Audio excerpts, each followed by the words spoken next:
He was just 16 years old, arrested for allegedly stealing a backpack. No trial, no conviction, yet they kept him in jail for over 1,000 days.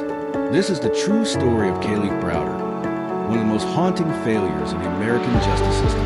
Kalief Browder lived in the Bronx, New York, a regular teenager, the youngest of 7 siblings, adopted and raised by a loving mother. On May 15, 2010, he was walking home from a party with a friend when police stopped him.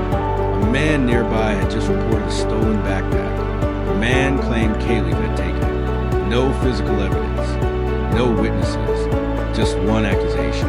Kalief was arrested on the spot and charged with robbery, grand larceny, and assault.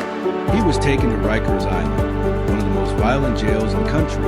His bail was set at $3,000, an amount his family couldn't afford. Kalief always maintained his innocence, but the court system moved slowly. Days turned into weeks turned into months. Kalief remained behind bars without trial. While awaiting trial, Kalief endured brutal conditions. He was assaulted by inmates and correction officers. Most of his time was spent in solitary confinement, 23 hours a day, in a cell the size of a closet. Prosecutors offered him plea deals, confess and go home, but Kalief refused.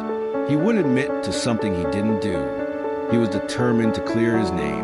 The delays kept coming. His court date was postponed more than 30 times. For 3 full years, Kalief Browder waited for a trial that never came. In 2013, all charges were suddenly dropped. There was no evidence, no case, nothing to prove he had ever stolen anything. Kalief walked out of Rikers Island after over 1,000 days of confinement. 700 of them spent in isolation, but freedom didn't mean healing. The trauma stayed with him. He suffered from depression and paranoia. He couldn't sleep. He couldn't trust.